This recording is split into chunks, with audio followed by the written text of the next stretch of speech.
Hello everyone, I welcome you all once again to my channel. And today we're gonna describe, or we must talking about the thing which is GTs.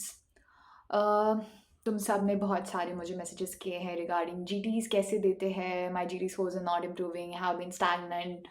And last 2 months to NICT, it becomes really crucial. Last 3 to 4 months to NEET, it becomes really crucial because GTs becoming stagnant is very screwing up your mind right and PYQ book मैंने तुम्हें PYQ book की बात बहुत बार करी है इन माई all the previous videos की PYQ book is very important and you all tend to repeatedly ask me कि इसको बनाने में बहुत टाइम लग रहा है. How can I be literally a bit fast and have a shorter version of it? कैसे मैं हर चीज़ को कर लूँ but in a concise amount of time, in a very stipulated small amount of time to be done. So I'm dealing with these things in this particular part of the video. तो सबसे पहली चीज़ जीटीज देना. तुम्हें पता है कि हम सब जीटीज जब देने की बात करते हैं तो we are all concentrated on one important thing and that is the GT score that you going to get. And nobody talks about कि तुम जीटीज कैसे दे रहे हो. Like first of all if I talk about myself, जब मैं starting में GTs देती थी I use to give it on my phone, literally on my phone. Like 15 minute मेरा ध्यान होगा, 10 minutes I'll be looking here and there, and then again 15 minutes I'll be there on my phone. And जो last 10 minutes होते हैं जब मुझे पता है कि ओह I'm left with so many of the questions I've not completed within the stipulated amount of time, I'll be hurrying up and I'll be doing it duck tuck tuck tuck tuck. And many a times चलो marrow has a feature कि एक बार तुमने शुरू कर दिया तो तुम बंद नहीं कर सकते, बट डिफरेंट प्लेटफॉर्म्स में जब मैं जीटीज देती थी and they have a feature कि तुम बीच में बंद कर सकते हो. आज मैं 15 क्वेश्चन दे रही हूँ, अगले दिन मैं 15 क्वेश्चन दे रही हूँ, अगले दिन मैं नेक्स्ट सेक्शन कर रही हूँ. It use be very scattered kind of distribution. This is something which is really wrong in the perspective. I was doing these things in the very start, इसलिए चल गया. But in these last months, you cannot mess with the way you give your GTs. And the first important thing is how you're giving the GTs.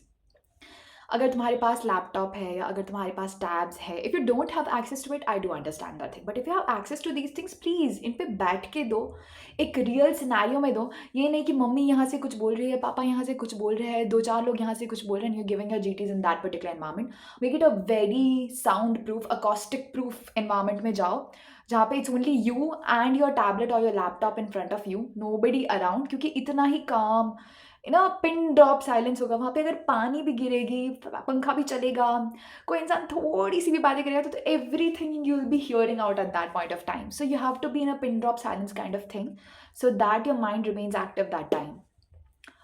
दूसरी चीज़ is the way to approach your GTs. सबसे पहले मैंने तुम्हें एक चीज़ बहुत बार सिखाई है कि क्योंकि हमारा पैटर्न अब इज़ लाइक कि स्प्लिट वाइज चीज़ें होंगी. Like we have 4 to 5 sections pertaining to both the examinations. तो हमें हर सेक्शन की स्टार्ट में जस्ट एनर्जी से हम बैठे, हर सेक्शन में वही एनर्जी कंटिन्यू रहनी चाहिए. इट्स नॉट दैट कि स्टार्टिंग के 1.5 घंटे तुमने खींच लिए, सारे क्वेश्चंस देख लिए and it's okay and for the next 1.5 hour you going to enjoy. तुम खाली क्वेश्चंस को देख रहे हो कि कौन सा मुझे नहीं आया, कौन सा आया है, एंड दैट्स इट. अब every section is new, every section में तुम्हारे पास 5 से 10 मिनट बचने चाहिए to see that question again. So you have to stipulate your time in that manner. तो माई एडवाइस वुड बी कि जो 42 मिनट्स तुमको मिलते हैं इन बोथ एग्जामिनेशन, नीट में थोड़ा ज़्यादा मिलता है, आईआईएम में थोड़ा कम मिलता है, pertaining to the amount of questions which are different in both of the examinations. तो मेरा ये स्ट्रैटेजी होता था कि I will complete the questions within a stipulated time of let's say 25 to 30 minutes, ठीक है. एंड इन 25 to 30 मिनट्स में मैं वो क्वेश्चंस करती थी जो मेरे फर्स्ट गो में हो जाएंगे. फर्स्ट गो इज लाइक जो क्वेश्चंस तुम्हें देखते ही पता चल रहा है कि हाँ ये मुझसे अटेम्प्टेबल है. I do not need to apply my brains, I do not need to go in depth into anything in at that particular point of time. But कुछ questions होते हैं which need your time. जैसे NI में you'll specifically need time in anatomy के questions, anatomy के mix and match, anatomy के nervous supplies. Anatomy is kind of bit wavy सा आता है आईएनआई में. इनफैक्ट फार्माकोलॉजी के ड्रग्स भी I don't know why they're getting intrigued with the metabolism per se, तो वहाँ पे भी तुम्हें बहुत दिमाग लगाना पड़ेगा. तो जस्ट गो एक शॉट में तुम वो क्वेश्चंस करो जो तुम्हें लग रहा है कि इमीडिएट तुम्हारा हो जाएगा. बाद में तुम वो क्वेश्चंस अटेम्प्ट करना, दैट इज जैसे 25 से 30 मिनट में तुम्हारा ये हो जाएगा एंड तुम्हें इस चीज़ को ही सीखना है। अभी 2.5 मंथ में तुम्हें ये चीज़ सीखनी है कि तुम्हें कैसे क्वेश्चंस को with in that stipulated time में करना है, कैसे वो लास्ट के 15 या 10 मिनट या 12 मिनट बचाने हैं अपने, कैसे उन 5 मिनट में तुम्हें वो एक्स्ट्रा क्वेश्चंस अटेम्प्ट करने की कोशिश करनी है जिसका तुम्हें कोई अंदाज़ा नहीं है, एंड रेस्ट 5 मिनट्स में कैसे तुम्हें वापस से रिव्यू करना है, क्योंकि देयर आर मेनी टाइम्स कि हम know, maybe, accept, all accept, ये चीज़ें हम देखना भूल जाते हैं and that creates a lot of difference because तुम्हें वो चीज़ आता था just because you read the question wrong and that's why you getting the answer wrong. तो ये पैनिक की स्टेट में बहुत ज़्यादा होने के चांसेस होते हैं। तो इस चीज़ों को तुम्हें वहाँ पे मिमिक करना है। जब तुम अभी एग्ज़ाम देने बैठोगे, जब तुम जीटीज देने बैठ रहे हो, तो ये सारी चीज़ों को तुम्हें मिमिक करते हुए चलना है। Is that clear? Yes. Now the third point कि जब तुम्हारी एग्जामिनेशन, जब तुमने सेट्स कंप्लीट कर लिए तो how do you analyse it. तो सबसे पहले कि देखो, जब तुम 3 घंटे एग्जाम खत्म करके बैठोगे ना, तुम्हारा दिमाग पूरा का पूरा खाली हो जाना चाहिए। I remember when I used to give GTs, after दो 3 hours I am totally blank, I don't have anything to think upon. और ये स्टेट आना चाहिए। दैट मीन्स कि तुमने अपना पूरा ब्रेन लगा दिया है इन दोज 3.5 hours या 3 hours of examination set. Do you get that?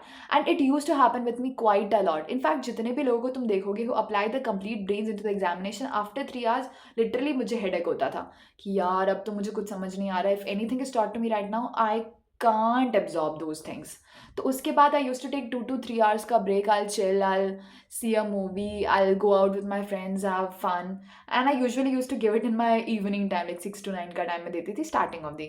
जैसे एग्जाम प्रोसीड होने लगती, लाइक अभी तो मैं तुम्हें एडवाइस करूँगी तुम 2 to 5 में मिक टाइम ही दो, या मॉर्निंग 9 to 12 जो आना का टाइम होता है तो मिमिकिंग टाइम ही दो, ताकि तुम्हें पता चले कि एग्जैक्टली तुम्हारे माइंड को ट्रेन करना है ना हमें कि हमें इस आवर्स में। जैसे कुछ लोग का ऐसा होता है कि दोपहर में वो सो जाते हैं। अब नीट के सेट्स में ऐसा हो सकता है कि 2 to 5 का टाइम मिले तुमको, तो उस वक्त तो यू कांट स्लीप ना। Your body, I know, I understand, exam के दिन एड्रेनालिन रश बहुत सारा होगा, you won't have that feeling of sleep, but exam के एक दिन पहले की जो रात होती है ना, उसमें नींद बिल्कुल भी नहीं आती। तो ऐसा हो सकता है कि यू माइट उसमें कुछ खराब कर दो, नींद नहीं आई, over anxiety, over stress, and तुम्हारा फिर पूरा ही बायोलॉजिकल क्लॉक इधर से उधर हिल गया है। 2-3 घंटे आराम करना। मेरा क्या होता था, मैं रात को देती थी, शाम में देती थी, रात फ्री होता था, अगले दिन सुबह I analyze it and I want you all to analyze it immediate. GTs को छोड़ते जाओगे, even one question missed out might be a question in your examination which might give you 1+ marks or 4+ marks and giving you a rank difference. Do you get it? Every single point ka marks in INA and every 1 marks in NEET makes a lot of difference into your rank specifically. उसके बाद जब तुम analysis करो तो मैं सबसे पहले कहूँगी कि जो रॉन्ग है वो एनालाइज करो, इसको तुम्हें अपनी जीटी कॉपी में ऐड करनी है, ठीक है। द सेकेंड चीज इज जो तुमने स्किप करा है उसको एनालाइज करो। स्किप में भी ऐसा बहुत सारे होते हैं जो बहुत ही ब्लैंड क्वेश्चन होते हैं जिनका कोई रेलेवेंस नहीं होता है। वो तुम्हें धीरे धीरे ग्रेजुअली समझ आएगा कि हाँ यार ये क्वेश्चन तो एकदम ही आउट ऑफ द बॉक्स है। जो पीवाईक्यू है उसको तो तुम्हें जीटी कॉपी में ऐड करना ही है।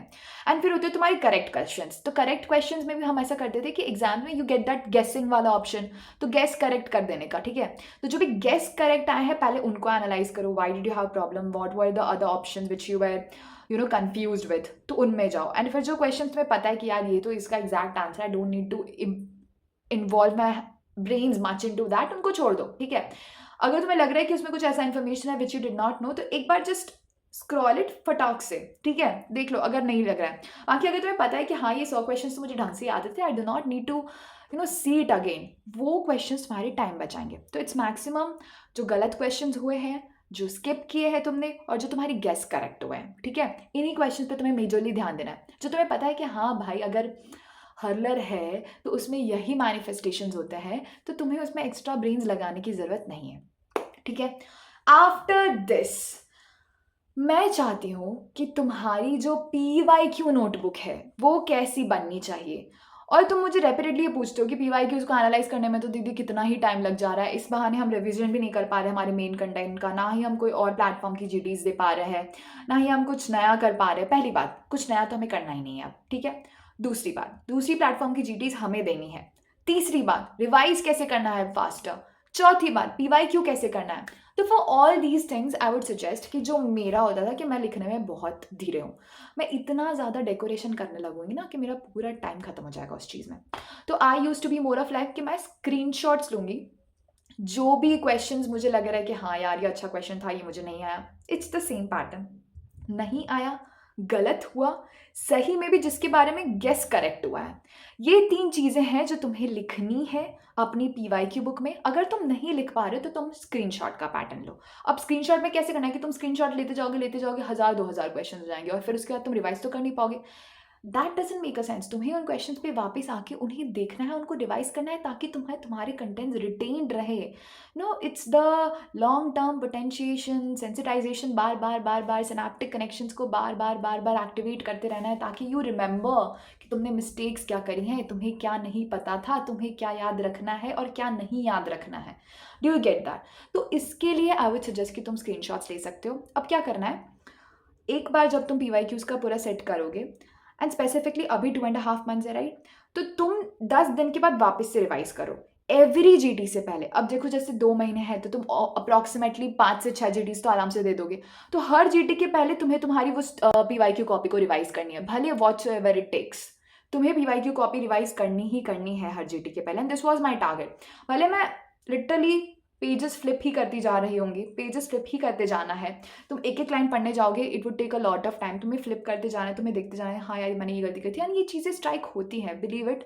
तुम्हें लग रहा होगा कि टफ है, बट ये चीज़ें स्ट्राइक होती हैं। एग्जाम से 2 मिनट पहले भी ऐसा ही लगता है कि यार सब कुछ भूल चुकी हूँ, इतना सब कॉन्टेंट तो याद ही नहीं है, बट एग्जाम में बैठोगे, अप्लाई करोगे, आने लगेंगी चीज़ें, ठीक है? तो तुम्हें एवरी 10 डेज या फिर एवरी जीटी से पहले तुम ऐसा कर लो, तुम एवरी जीटी से पहले तुम्हारी जीटी कॉपी बुक को रिवाइज करो।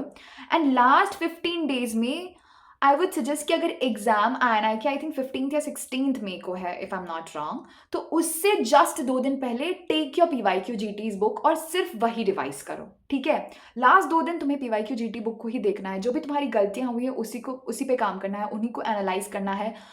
उनमें जो भी चीज़ें तुम्हें नहीं याद थी उसे अच्छे से देखो। अराउंड द टॉपिक अगर तुम्हें लग रहा है कि यार इसके अराउंड मुझे चीज़ें याद नहीं, तुरंत पलट के देखो।